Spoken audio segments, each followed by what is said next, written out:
वैशाली साड़ीज, दुल्हन लहंगे, फैंसी लहंगे, साड़ियों की सभी रेंज का एकमात्र शोरूम वैशाली साड़ीज, घंटाघर के पास, सुजानगढ़। सर, किन शब्दों में शहीद को श्रद्धांजलि देंगे? भारत को स्वतंत्र रखना, भारत को मजबूत रखना, भारत का मान सम्मान स्वाभिमान बना के रखना, ये हमारे सैनिकों की जिम्मेदारी रहती है। पूरी तरह से सुरक्षित रखने की जिम्मेदारी रहती है। हर मोर्चे पर मुस्तैद रहते हैं, सतर्क रहते हैं, हर समय खतरा इनके सामने होता है। और आज जब ऑपरेशन सिंदूर के अंदर आदेश दिया गया तो हमारे सैनिकों ने जो आतंकी थे और जो पाकिस्तान से जो स्टेट स्पॉन्सर्ड टेररिज्म था उसको मुंह तोड़ जवाब दिया। ऐसे हालात के अंदर सार्जेंट सुरेंद्र ने हमारे अपना सर्वोच्च बलिदान दिया। हम सार्जेंट सुरेंद्र को सलाम करते हैं, उनको श्रद्धांजलि देते हैं और उनसे भी बड़ा जो बलिदान है वो उनके परिवार का होता है।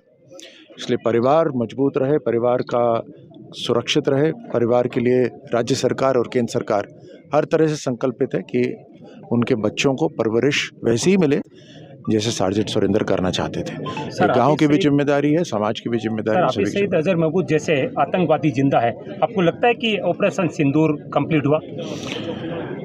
देखिए, आज हम अंत्येष्टि देने आए हैं और उस अंत्येष्टि के अंदर सही श्रद्धांजलि हम यहाँ पे देंगे। निश्चित तौर पे आतंक का जीरो टॉलरेंस है हमारी। आतंक का खात्मा भारत करके रहेगा। वतन पर मर मिटना शेखावाटी की आदत रही है, परंपरा रही है। हर घर के अंदर बच्चा जब पैदा होता है जिगर में बारूद लेकर पैदा होता है। शहादत की श्रृंखला में आज एक और शहादत हुई है। पाकिस्तान के नापाक इरादों को चकनाचूर करने के लिए ऐसे नौनिहाल हिंदुस्तान के पास है जो हर हालत में देश की असमत के लिए और देश के लिए अपनी कुर्बानी देते हैं। ये कुर्बानियों का इस सिलसिला इसी कारण से आपने देखा होगा पाकिस्तान की जो हालात बनी है, दुम दबाकर पाकिस्तान भाग रहा है, कायराना हरकत कर रहा है। हमें गर्व है हमारे सैनिकों पर, सैनिकों की शहादत पर, और ये शेखावटी की परंपरा आगे बढ़ी है। गम भी है पर गर्व भी है। जी, क्या कहेंगे, किन शब्दों में श्रद्धांजलि देंगे अमर शहीद सुरेंद्र जी को?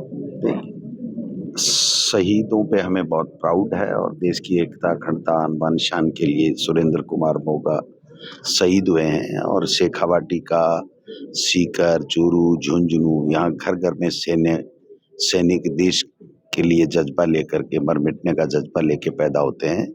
और ये जो शहीद हुआ है ये अमर हो गया है देश की आन बान शान के लिए।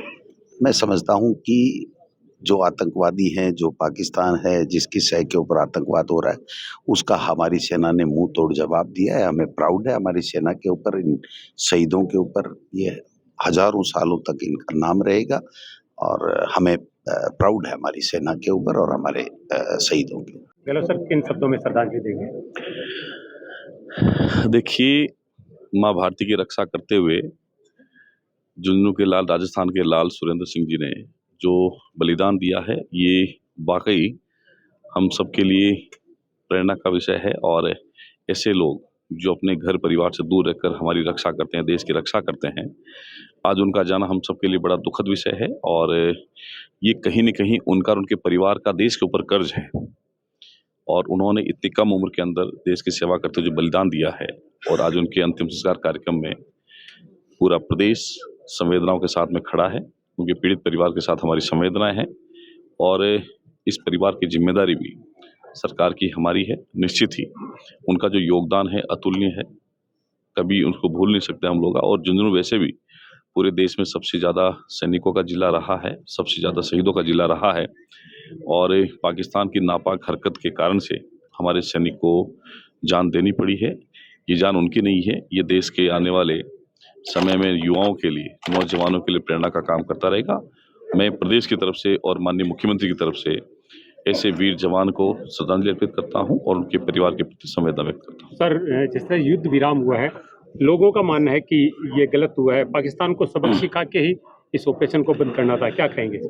देखिए, पाकिस्तान लगातार ऐसी हरकतें करते रहा है, लेकिन जब से प्रधानमंत्री मोदी जी के बाद में उनकी जो हरकतें उसमें विराम भी लगा है, उनको हमने नेस्तनाबूद भी किया है। और ऑपरेशन सिंदूर जो अभियान चला है उसमें मुंह की खानी पड़ी है। और ये जो सीज फायर हुआ है ये भारत की शर्तों के आधार पर हुआ। भारत की कोई ऐसी बात नहीं थी। हमें तो जीत मिली है, जीत तिरंगे की है, ये देशवासियों की जीत है। और जब पाकिस्तान विदेशों के साथ, विदेशी धरती पर, विदेशी राष्ट्राध्यक्षों के सामने, यूएनओ के सामने जब गिड़गिड़ाया, तब जाकर के ये जो सीज फायर हुआ है, इसमें मुझे नहीं लगता कहीं भी कोई निर्णय गलत हुआ है। ये देश के प्रधानमंत्री जी और सेनाओं का जो भी निर्णय है ये ठीक है। और आने वाले समय में अगर फिर से पाकिस्तान को नापाक हरकत करेगा, उसको नेस्तनाबूद करने का हमारे पास में पूरा एजेंडा भी है। और देश की सेनाएं जो हैं वो पूरी मजबूत तरीके से काम कर रही 5 हैं। बजे सीज फायर हुआ था, रात को 12 बजे तक जो है वो गोलियां चल रही थी हमारी राजस्थान की सीमाओं पर। देखिए, कोई नुकसान राजस्थान को नहीं हुआ है, ना किसी सिविलियंस को नुकसान हुआ है, लेकिन पाकिस्तान अपनी हरकतों से बाज नहीं आ रहा है। हमारी सेनाओं ने कहा है कि अगर पाकिस्तान अपनी हरकतों से बाज नहीं आएगा तो हमारा जो ऑपरेशन सिंदूर है वो लगातार जारी रहेगा और उसको सबक सिखाने का काम हमारी सेनाएं मजबूती के साथ में करेगी। जी, किन शब्दों में श्रद्धांजलि देंगे? देखिए, मैं नमन करता हूँ शहीद को, इस धरती को जिसने ऐसे वीर शहीद को पैदा किया। आज पूरा देश जो है जिस प्रकार के हालात के अंदर है, गुस्से में है, पाकिस्तान के अंदर बैठे हुए आतंकवादियों ने हमारे यहाँ पे आके निर्दोष लोगों को निशाना बनाया और लगातार जो है बॉर्डर के ऊपर जंग के हालात बने। हमारे इन्हीं सैनिकों की वजह से हम लोग आज सुरक्षित हैं। सर्दी हो, गर्मी हो, बरसात हो, हम कहीं ना कहीं आसे आने की तलाश करते हैं, लेकिन हमारी ये वीर सैनिक ऐसे समय में भी बाहर खड़े रहकर पहरा देते हैं। आज गर्व है हमें शहीद पर। मैं ये कहना चाहूँगा कि शहीदों का हम सम्मान करें, उनके परिवारों का सम्मान करें। ये नहीं है कि आज हम सब लोग शहीद के लिए बड़ी बड़ी बातें करें और उसके बाद उनको भूल जाएं, ये बात नहीं होनी चाहिए। शहीद के सम्मान में क्या कहना चाहेंगे? देखिए, भारत माँ के वीर सपूत सुरेंद्र कुमार मोगा जी ने भारत माता की सेवा करते हुए अपने प्राणों का बलिदान दिया है।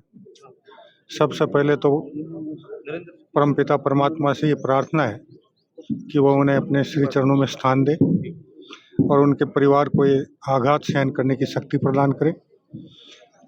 और हम सब शहीद परिवार के हर सुख दुख में सभी सहयोगी बनकर उन्हें कभी शहीद की याद नहीं आने दें, कमी नहीं खलने दें। इसका हम सबको मिलकर प्रयास करना है। देखिए, हमारे झुंझुनू के सपूत सुरेंद्र कुमार मोगा ने देश की रक्षा के लिए जो शहादत दी है वो चिरस्मरणीय रहेगी। और हमें इस बात का बहुत दुख भी है कि हमारे झुंझुनू का एक सपूत हमारे बीच से नहीं निकल गया। हमें इस बात का बहुत दुख है और हम जो भी शोक संतप्त परिवार के साथ हमारी भी संवेदनाएं हैं। पूरा देश इस दुख की घड़ी में उसके परिवार के साथ खड़ा है।